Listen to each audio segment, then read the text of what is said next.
Hello students, good morning. आज अभी हम लोग कंटिन्यू कर रहे हैं पुराना लास्ट क्लास से जो भी हम लोग छोड़ा था, कैपेसिटेंस टॉपिक।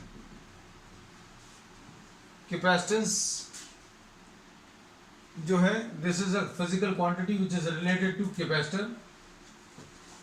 कैपेसिटर क्या है? A quick revision, a device which is used to store electrical energy, और it is a device which is used to store charges store करने के काम आता है। फिर इसमें अभी हम लोगों ने क्या बोला था? This consist of two identical conductors placed near to each other, one of these is given a positive charge, other is given a equal amount of negative charge. The potential difference between the two, उसको V से represent करते हैं। तो process यही रहेगा, सभी जगह पर जितने भी टाइप के कैपेसिटर्स पढ़ेंगे, दो कंडक्टर्स लेंगे, दोनों कंडक्टर्स में से एक को पॉजिटिव और एक को नेगेटिव चार्ज देंगे, और दोनों के बीच में पोटेंशियल डिफरेंस निकालेंगे, और C will be equal to Q divided by V। ये क्यों है? क्योंकि अभी हमने ये पढ़ा था कि चार्ज गिवन और पोटेंशियल डिफरेंस डायरेक्टली प्रोपोर्शनल, मतलब larger the value of potential difference, larger will be the amount of charge too. और Q और V का जो रेशियो है वो कांस्टेंट होता है, और इसको अभी हम लोग C बोलते हैं। C is called the capacitance. C अभी हम लोग बोलते हैं कैपेसिटेंस।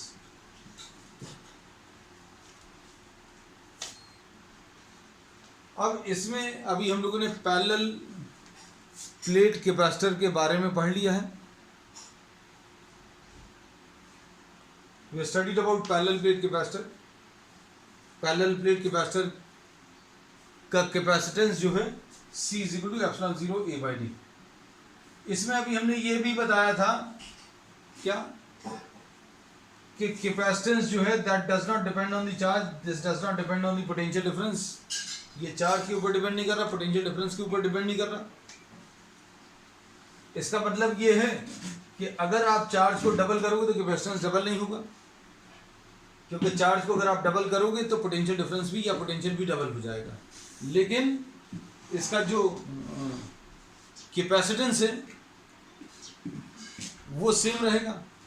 क्यों? This depends on the geometry. ये ज्योमेट्री के ऊपर डिपेंड करता है,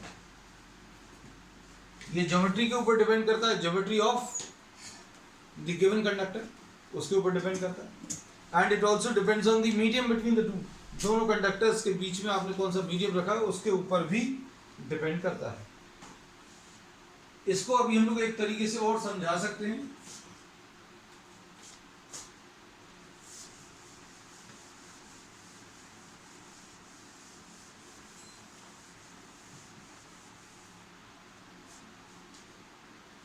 अगर आपको किसी कंडक्टर को Q चार्ज देना है, this will be equal to C into V। If you are giving some charge to any conductor, then this will depend on the capacitance। अगर उसकी कैपेसिटी ज़्यादा है या कैपेसिटेंस ज़्यादा है तो ज़्यादा अमाउंट ऑफ चार्ज उसके ऊपर स्टोर कर सकते हैं। तो C एक ऐसा नंबर है which gives us an idea about the amount of charge which can be stored। और कैपेसिटेंस को समझने के लिए अभी हमने आपको एक टैंक का एग्जांपल लिया था। टैंक में जो वाटर है that can be compare to charge. अच्छे सुनना, आप ये कॉन्सेप्ट बहुत इंपॉर्टेंट है। पानी को आप चार्ज से कंपेयर कर सकते हो, लेवल ऑफ वाटर को आप किससे कंपेयर कर सकते हो? पोटेंशियल से कंपेयर कर सकते हो। And the size of the tank can be compared to size of the tank can be compared to the capacitance। Size of the tank geometry के ऊपर डिपेंड करेगा। अगर ज़्यादा डायमीटर का आपने टैंक ले लिया, ज़्यादा डायमीटर का टैंक अगर आपने ले लिया तो उसकी कैपेसिटी जो है पानी होल्ड करने की ज़्यादा होगी ऑब्वियसली। हाइट अगर ज़्यादा है तो भी उसकी कैपेसिटी ज़्यादा होगी। आप उसमें कितना एक्चुअल में पानी डाल रहे हैं या कितना अमाउंट ऑफ वाटर ले रहे हैं या कितना अमाउंट ऑफ चार्ज ले रहे हैं उसके ऊपर C डिपेंड नहीं करेगा। अब हम लोग इसमें ये कहते हैं, इमेजिन करना दो कंडीशंस। एक, आपने ये टैंक लिया और आपने एक थोड़ा सा बड़ा टैंक लिया, मतलब इसमें अभी हम लोगों ने बोला इसकी कैपेसिटी C1 है और इसकी कैपेसिटी C2 है, तो obviously C2 is greater than C1, C2 बड़ा है C1 से। आप दोनों में सेम अमाउंट ऑफ पानी डाल दें, same amount of water is added. If the same amount of water is added, then for the same amount of water which is added, the level of water in this capacitor will be smaller. Level इसमें कम रहेगा। किसमें कम रहेगा? जिसकी capacity, जिसका size ज्यादा है, जिसका size ज्यादा उसमें लेवल कम रहेगा। तो V2 और ये V1 हम बहुत सिंपल एग्जांपल से क्लियर कर रहे हैं, इसलिए ताकि आपको क्लियर रहे, हमेशा के लिए दिमाग के अंदर ये चीज बैठ जाएगी। तो V2 is smaller than V1, V2 is smaller than V1, ये V2 कम है, V1 ज्यादा है। तो जिसकी कैपेसिटी ज्यादा है वहां पर कम लेवल रहेगा उतने ही अमाउंट ऑफ वाटर के लिए। अब इसको इधर समझो, for the same amount of charge stored, for the same amount of charge,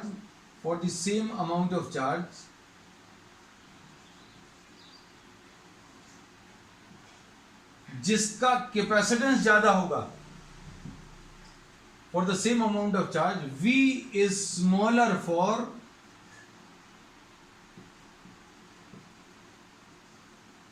larger C। ये बहुत इंपॉर्टेंट पॉइंट है। For the same amount of charge which is stored in two capacitors, V कम रहेगा किसके लिए? जिसकी कैपेसिटेंस ज्यादा है। अब V से क्या फर्क पड़ता है भाई? पानी का लेवल कम हो ज्यादा हो, इससे क्या फर्क पड़ता है? ये अभी हम बता दें आपको। अब इसमें अभी हम लोग ये कहते हैं कि इमेजिन करना आप इस दोनों टैंक्स वाले एग्जाम्पल को, इसमें अगर आप बहुत सारा पानी डालें इसके अंदर, इतना पानी आपने डाल दिया, अब इतना ही पानी आप कम कैपेसिटी वाले टैंक में डाल दो तो क्या होगा? पानी इसके अंदर जितना भरना है उतना भरेगा, बाकी क्या होगा? स्पिल ओवर हो जाएगा, मतलब बाहर निकल जाएगा। तो इसको अभी हम लोग इलेक्ट्रिसिटी में भी रिलेट कर सकते हैं कि भाई कम कैपेसिटी वाले या कम कैपेसिटेंस वाले किसी कैपेसिटर में आप ज्यादा चार्ज दोगे तो क्या होगा? इसमें क्या होगा? V की value Q divided bye C। कम कैपेसिटेंस वाले को ज्यादा चार्ज दोगे, अगर आप कम कैपेसिटी वाले को ज्यादा पानी दे दो तो क्या दे दोगे? इसमें कम ये है, सॉरी कम कैपेसिटी वाले में ज्यादा चार्ज, अगर ये ज्यादा है ये कम है तो ये this will become very very large, potential बहुत ज्यादा हो जाएगा, लेवल बहुत ज्यादा हो जाएगा। और ऐसा भी हो सकता है कि भाई ये इसमें से पानी निकलकर बाहर चला जाए। अब पोटेंशियल, इधर पानी का तो एग्जांपल समझ में आ जाता है कि भाई कम C अगर आपने ले लिया और उसमें ज्यादा चार्ज दे दिया, कम C में ज्यादा चार्ज अगर दे दिया तो V ज्यादा होगा, पोटेंशियल ज्यादा होगा। पोटेंशियल ज्यादा होने का मतलब ये है कि चार्ज उसका जो है सराउंडिंग एयर को लीक हो जाएगा, और सराउंडिंग एयर को चार्ज का लीक होना, इसको अभी हम लोगों ने डिस्चार्जिंग एक्शन पढ़ा था। मतलब आसपास की जो एयर है वो आयनाइज हो जाएगी, मतलब एयर एक इंसुलेटिंग मीडियम है। और अब क्या होगा? अगर आपने कम कैपेसिटेंस वाले कैपेसिटर को ज्यादा चार्ज दे दिया तो V बहुत ज्यादा हो जाएगा, और V अगर बहुत ज्यादा है, पोटेंशियल अगर बहुत ज्यादा है, तो इलेक्ट्रिक फील्ड बहुत ज्यादा हो जाएगी। इलेक्ट्रिक फील्ड अगर बहुत ज्यादा हो जाएगी तो आसपास की एयर आयनाइज हो जाएगी। एयर आयनाइज हो जाएगी मतलब क्या होगा? अब ये जो कैपेसिटर प्लेट्स हैं इनके बीच की एयर आयनाइज हो गई, मतलब एयर आयनाइज हो गई मतलब इसमें चार्जेस आ गए, मतलब ये कंडक्टिंग हो गई। कंडक्टिंग हो गई मतलब क्या होगा? पार्शियली इनका कुछ चार्ज जो है धीरे धीरे कम हो जाएगा। अब अगर इसको आप ध्यान से देखें तो ये नेगेटिव चार्ज है, मतलब एक एक्सेस ऑफ इलेक्ट्रॉन्स हैं, यहां पर पॉजिटिव चार्ज है मतलब डेफिशिएंसी ऑफ इलेक्ट्रॉन्स है। अब ये ऐसी स्थिति में इसलिए बने हुए हैं क्योंकि बीच में कुछ कंडक्टिंग मटेरियल नहीं है। अगर कंडक्टिंग मटेरियल क्या होता तो बहुत आसान होता, इलेक्ट्रॉन्स अट्रैक्ट होते पॉजिटिवली चार्ज प्लेट की तरफ, और बीच में अगर आपने रास्ता कंडक्टिंग दे दिया होता तो ये पूरे इलेक्ट्रॉन्स निकलकर यहां चले आते। लेकिन आपने क्या रखा, बीच में एयर रखा, तो एयर एक इंसुलेटिंग मीडियम है। लेकिन अब आप क्या कर रहे हो कि कम कैपेसिटी वाले को ज्यादा चार्ज दे दिया, इसका कैपेसिटेंस कम था और आपने ज्यादा चार्ज दे दिया, C कम है और चार्ज ज्यादा है तो V ज्यादा हो जाएगा, मतलब इनके बीच में पोटेंशियल ज्यादा हो जाएगा, मतलब क्या होगा, electric field will become very large.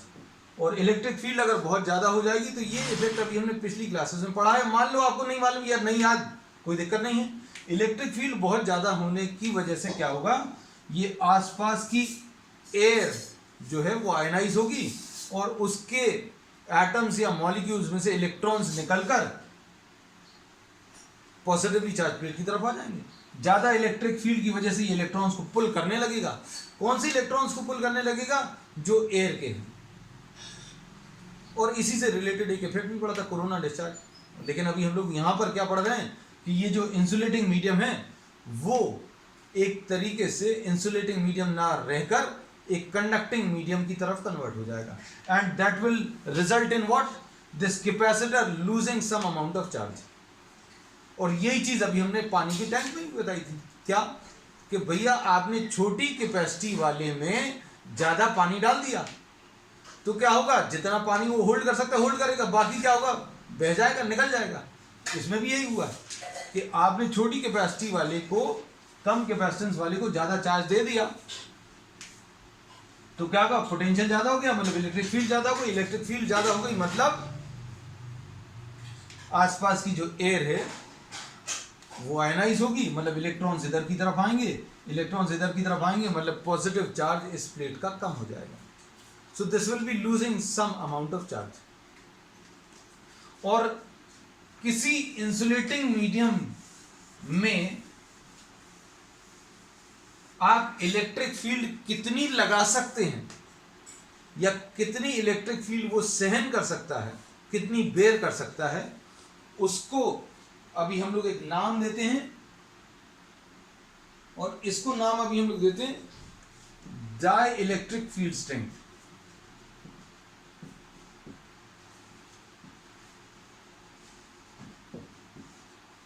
क्या नाम दे दिया अभी हम लोगों ने इसको, डाई इलेक्ट्रिक फील्ड स्ट्रेंथ।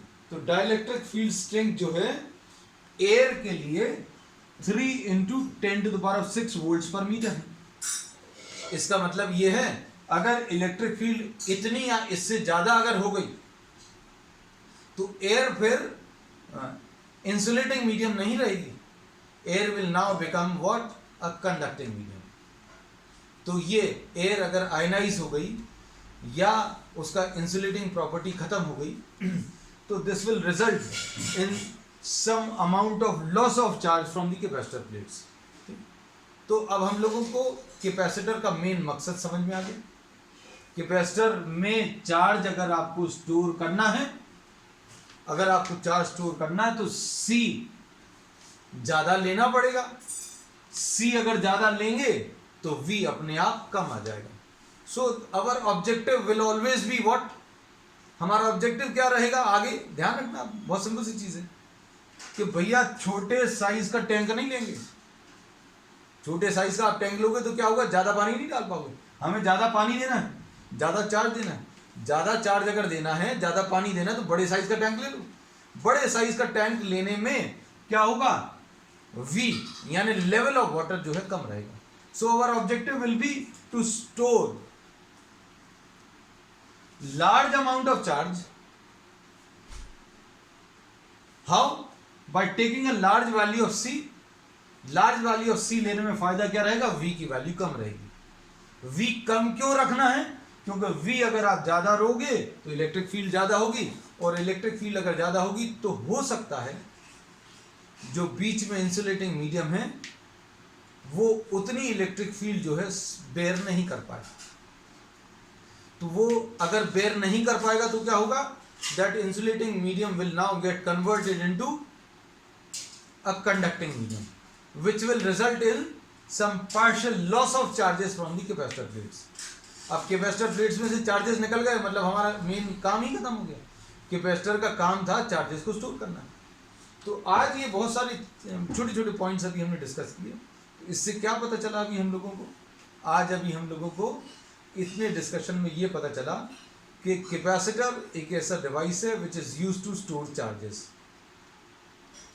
और कैपेसिटर से रिलेटेड एक क्वांटिटी होती है सी। सी जो है हम लोग ज़्यादा सिलेक्ट करेंगे to store some amount of charge. See ज़्यादा क्यों सिलेक्ट करते हैं? क्योंकि सी अगर अभी हम लोग ज़्यादा लेंगे तो वी की वैल्यू कम आएगी। अगर आपको ये 100 लेना है, मान लीजिए सिर्फ समझाने के लिए नंबर्स ले रहे हैं, आपने Q की वैल्यू 100 ले ली और C की वैल्यू 100 ले ली, मतलब कैपेसिटेंस 100 ले लिया, तो V कितना आएगा? 1 आएगा। क्यों? 100 will be equal to 100 into 1।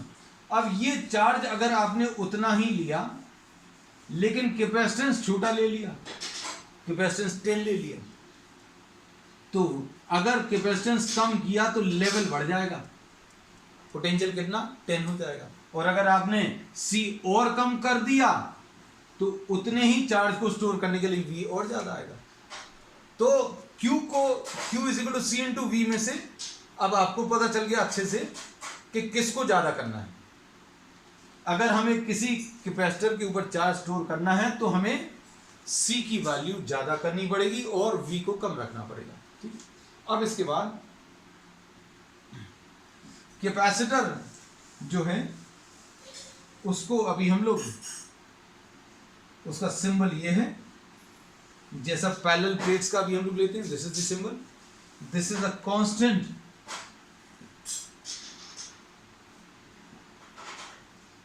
Value of C अगर ऐसा है। और अगर ये कैपेसिटेंस किसी तरीके से आप चेंज कर पा रहे हैं, कैपेसिटेंस चेंज कर पा रहे हैं, तो वो वेरिएबल कैपेसिटेंस होता है। और वेरिएबल कैपेसिटेंस को अभी हम लोग ऐसा है, वेरिएबल कैपेसिटेंस कहाँ यूज करते हैं ये अभी हम लोग आगे लेंगे। वैसे हल्का सा एक आइडिया दे दें, जो रेडियो वगैरह अभी हम लोग ट्यून इन करते हैं उसमें जो अभी हम लोग नॉब घुमाते हैं, उस नॉब को घुमाने में, जैसे अभी आपने देखा कार्स वगैरह में या रेडियोस वगैरह में आप ट्यून इन करते हो, फ्रीक्वेंसी सेट करते हो, घुमाते हो, तो घुमाने में अभी आप कैपेसिटेंस चेंज करते हो। अब ये चेंज करने से क्या होता है, ये अभी हम लोग आगे, बहुत आगे हो सकता है 2-3 महीने बाद, ऑल्टरनेटिंग करंट एक चैप्टर है फर्स्ट बुक के बिल्कुल एंड में, तब अभी हम लोग इसके बारे में पढ़ेंगे। ठीक।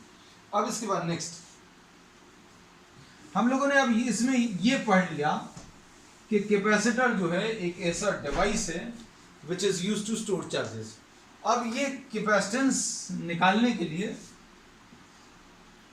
हम लोग इसका यूज करते हैं Q डिवाइडेड बाय V, ये भी अभी हमने आज बताया था। इसमें पैरेलल प्लेट कैपेसिटर के लिए इसकी वैल्यू एप्सिलॉन 0 A/d आई थी। अगर 1 कूलम चार्ज 1 वोल्ट है तो ये 1 फैराड कहलाता है। और 1 फैराड जो है, this is a very large unit, बहुत बड़ी वैल्यू है। और इसमें छोटी यूनिट्स अभी हम लोग यूज करते हैं micro farads, and this is what 10 to the power of -6 farad. Pico farads भी एक और छोटी यूनिट यूज करते हैं, pico farads, this is 10 to the power of -12 फैराड्स।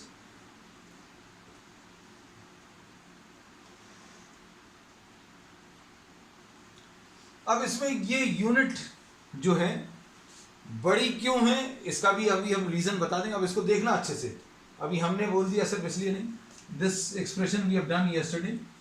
Suppose for example if you are selecting C equal to 1 farads, D the separation between the plates, अगर आपने 1 centimetre ले लिया, ये पैरेलल प्लेट कैपेसिटर अभी हम लोग कल कर चुके हैं, आज फिर से लेंगे इसके जस्ट बाद में। तो D is the separation between the plates. D ये आ गया. Epsilon 0 8.85 into 10 to the power of minus 12. A is what? The area of the plates. तो अगर आपको 1 फैराड का एक पैरेलल प्लेट कैपेसिटर बनाना है तो एरिया कितना चाहिए पड़ेगा? C इंटू, इससे लिख सकते हैं C into D divided by epsilon 0. और ये कितना है? 1 इंटू डी कितना है बेटा? डिस्टेंस अभी हमने दोनों के बीच में 1 सेंटीमीटर ले लिया. 1 मीटर ले लेंगे, ये 1 मीटर अगर ले लेंगे तो ये एरिया और बड़ा आ जाएगा. हमने जानबूझकर ये कितना लिया? 1 सेंटीमीटर. दोनों प्लेट्स के बीच का सेपरेशन सिर्फ इतना सा लिया. अगर 1 मीटर लेंगे, ये ऊपर वाला नंबर बड़ा हो जाएगा तो एरिया और बड़ा आ जाएगा, है ना. तो अभी हम सिर्फ यही दिखाने की कोशिश कर रहे हैं कि 1 फैराड कितना बड़ा है. डी कितना है? 1/100. क्योंकि किसी के मन में आ सकता है ये 1 सेंटीमीटर क्यों लिख दिया, तो 1 मीटर भी लिख सकते हैं. 1 मीटर अगर लिखेंगे तो ये वाली वैल्यू और बड़ी आएगी. अभी देखो 1 सेंटीमीटर में ही क्या होने वाला है, ये एप्सिलॉन 0 है. अब हम लोगों को अगर इसको सिंप्लीफाई करना है,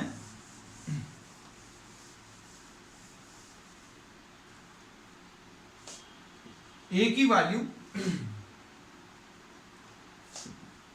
1/100 और ये एप्सिलॉन 0 नीचे है,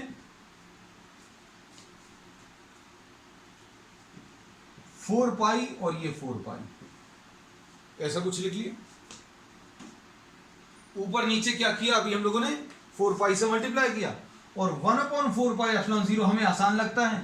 9 into 10 to the power of 9 upon 100 into 4 pi. तो ये कितना आ जाएगा बेटा? 9 into 4 36 pi into 10 to the power of 7 आ जाएगा. और 36 इंटू पाई, 36 इंटू पाई, ये पाई की वैल्यू 3 होती है, 3.14. तो 36 इंटू, हमें एग्जैक्ट कैलकुलेशन से मतलब नहीं है, हम तो सिर्फ आपको ये दिखाने की कोशिश कर रहे हैं कि देखो एरिया अभी कितना बड़ा आ गया. ये कितना आ गया बेटा? 10 टू द पावर ऑफ 9 लगभग meter square. 10 to the power of 9 meter square मतलब ये कितना आएगा पता है? नहीं समझ में आ रही है बात. इसको अभी हम लोग लिख सकते हैं कैसा? ध्यान से देखना. Area is equal to 10 to the power of 9 meter square आया, मतलब 10 into 10 to the power of 8 meter square आया. और अगर आपने ये स्क्वायर प्लेट ले ली तो स्क्वायर का एरिया कितना होता है? ए स्क्वायर. अब अगर आप इसमें साइड निकालोगे तो ये लगभग इसका स्क्वायर रूट 3.3 आएगा into 10 to the power of 4 meters, यानी लगभग कितना? 30 किलोमीटर. मतलब अगर आपको 1 फैराड का कैपेसिटर बनाना है, उनकी प्लेट्स के बीच का डिस्टेंस 1 सेंटीमीटर लिया है, तो स्क्वायर प्लेट का लेंथ जो है, एक लेंथ कितनी आएगी? 30 किलोमीटर. मतलब कितनी बड़ी होगी? 30 किलोमीटर से इमेजिन कर सकते हैं ना. 30 किलोमीटर इज वेरी लार्ज. तो स्क्वायर प्लेट का साइज 30 किलोमीटर का आएगा अगर आपको 1 फैराड का कैपेसिटर बनाना है. तो ये सारी कैलकुलेशंस अभी हमने सिर्फ इसलिए दिखाए ताकि आपको ये समझ में आए कि ये 1 farad capacitance is very large number. तो इसलिए अभी हम लोग जो प्रॉब्लम्स आप मोस्टली देखेंगे, those will be in micro farads और पिको फैराड्स. ठीक है. तो कल अभी हम लोगों ने क्या किया था? सिर्फ कुछ इंट्रोडक्शन दिया था कैपेसिटेंस का. आज अभी हमने कुछ माइन्यूट कॉन्सेप्ट्स डिस्कस किए हैं कैपेसिटेंस के. ठीक है. अब हम लोग इसमें नेक्स्ट टॉपिक ले रहे हैं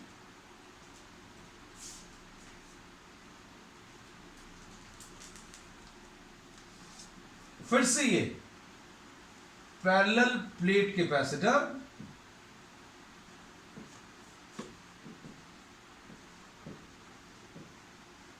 partially filled with a dielectric.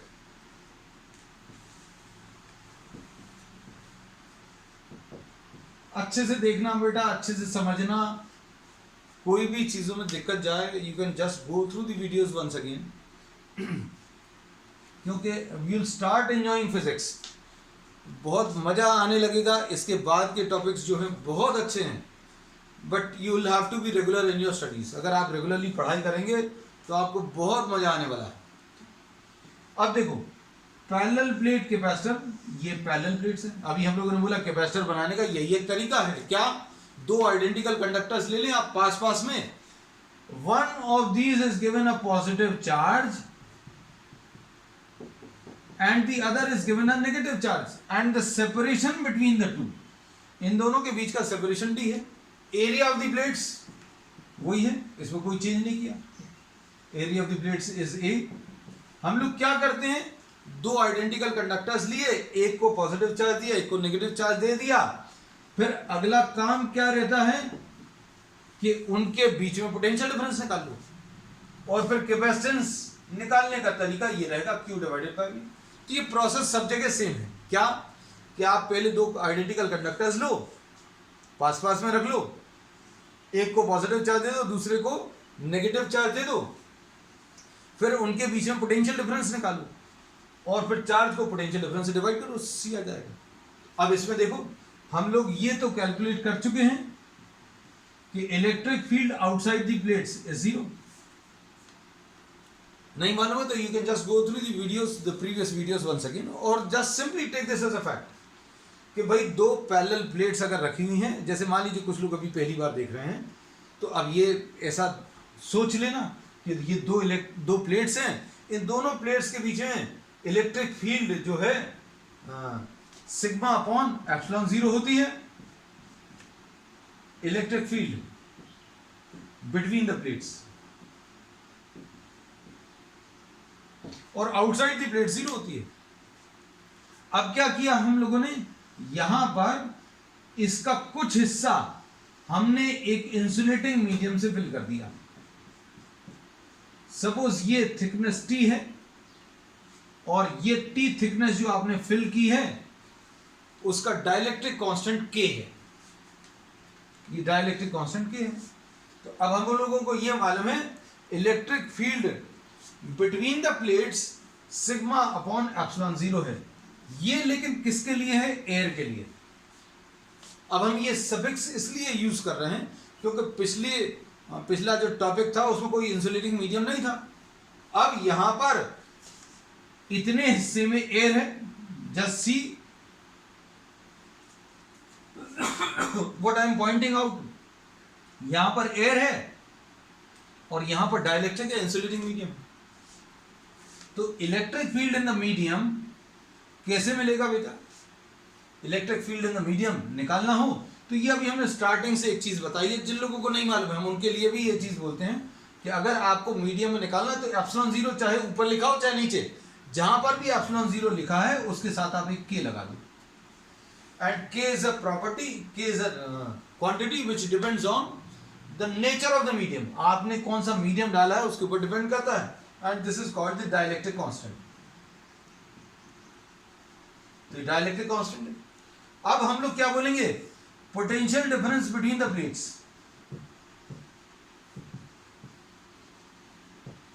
V will be equal to V in air plus V in the medium, V in air plus V in medium, V in air plus V in medium। अब इसको कैसा लिखेंगे, V का formula भी अभी हम लोगों को मालूम है, जिन लोगों को नहीं मालूम है पोटेंशियल डिफरेंस का फॉर्मूला E इंटू डी, ऐसा कुछ फॉर्मूला ले सकते हैं। जिन लोगों को नहीं मालूम है, जैसे मान लीजिए पुरानी क्लासेस नहीं देखी गई हैं, अभी समय भी नहीं है, you can just note down this formula, this is the relation between a uniform electric field and the potential difference. तो V अगर निकालना है तो E इंटू डी निकालो, किसके लिए, एयर के लिए, और किसके लिए, E इंटू डी निकालो, मीडियम के लिए। तो दो जगह सफिक्स अभी हमने एयर लगा दिया और दो जगह यहां पर मीडियम लगा दिया। अब देखो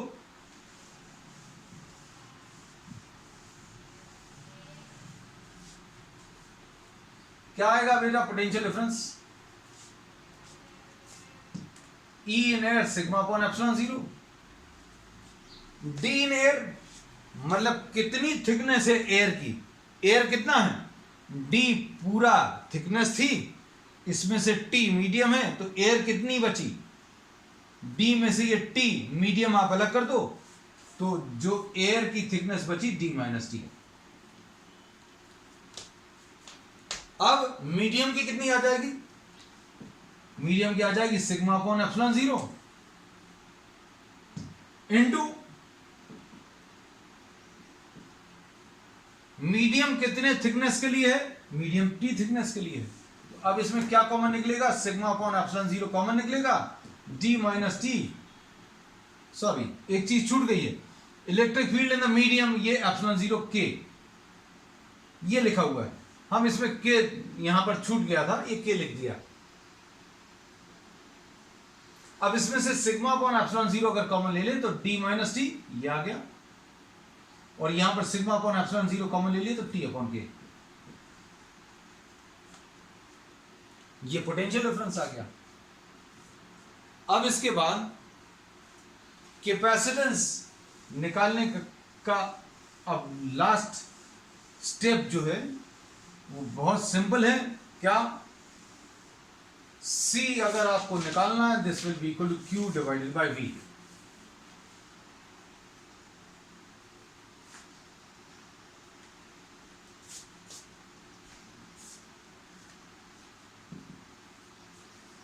अब इसमें Q अपॉन V कितना है, sigma by epsilon zero D minus T plus T by K. इसको फिर अभी हम लोग क्या लिख सकते हैं, सिग्मा को Q अपॉन ए लिख सकते हैं,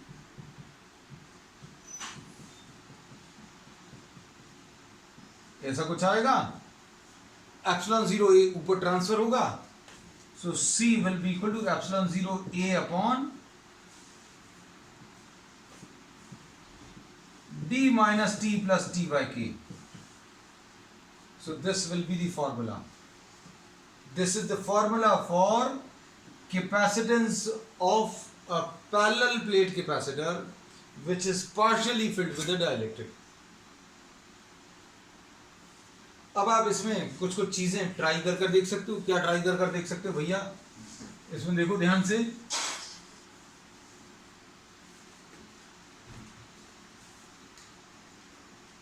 क्या T की वैल्यू जीरो, T की वैल्यू जीरो का मतलब क्या है, मतलब ये थिकनेस ऑफ द मीडियम खत्म कर दिया, मतलब सिर्फ एयर बचा। तो अभी हम लोगों को मालूम भी है फॉर्मूला, लेकिन अपन चेक करके देखो, जिन लोगों ने कल की क्लास नहीं अटेंड करी उनके लिए ये गोल्डन चांस है, वही फॉर्मूला फिर से बन गया। ये कितना आ जाएगा, C in air will be equal to epsilon zero A upon T की वैल्यू जीरो लेंगे तो ये जीरो हो जाएगा, ये जीरो हो जाएगा, तो ये कितना आ जाएगा बेटा, epsilon zero A by D.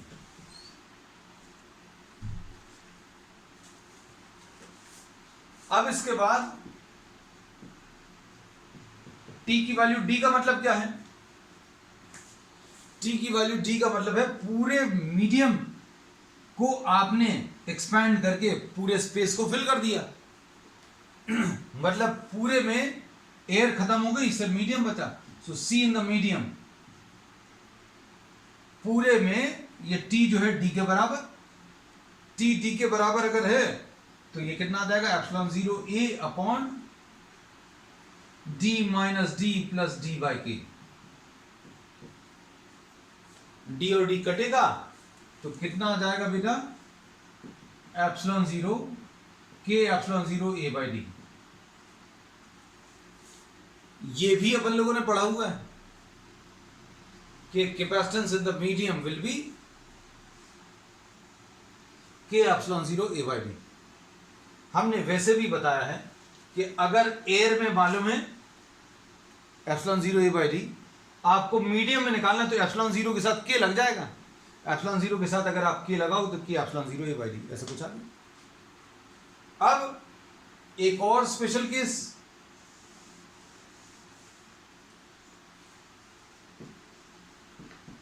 T thickness of metal,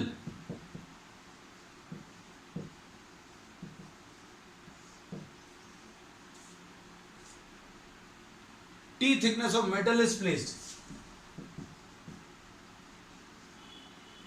अगर T thickness of metal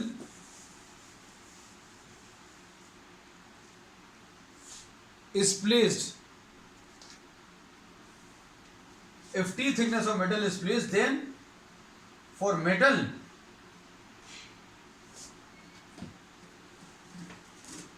for metals,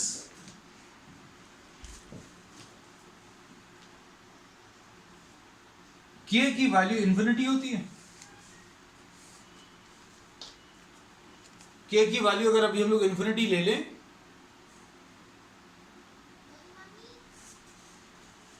तो कितना आ जाएगा? C will be equal to epsilon 0 A upon D minus T plus T upon K, and T upon K is what? Infinite. तो ये कितना आ गया? C is equal to epsilon 0 A upon D minus T. इसका मतलब क्या है बेटा? इसका मतलब सिंपल सा ये है, जितने थिकनेस के लिए आपने मेटल रखा, जैसे इसका सेपरेशन बिटवीन द प्लेट्स कितना था? Separation between the plates D था. जितने थिकनेस के लिए आपने मेटल रख दिया बीच में, उतनी थिकनेस ऐसा लग रहा कम हो गई. एप्सिलॉन 0 A बाई D था, आपने T थिकनेस ऑफ मेटल रख दिया और T थिकनेस ऑफ मेटल रखा तो कितना आ गया? Epsilon 0 A upon D minus T. ठीक है. अब आज के लिए अभी हम लोग इतना ही ले रहे हैं. We will continue with the same topic on the next term. That's all.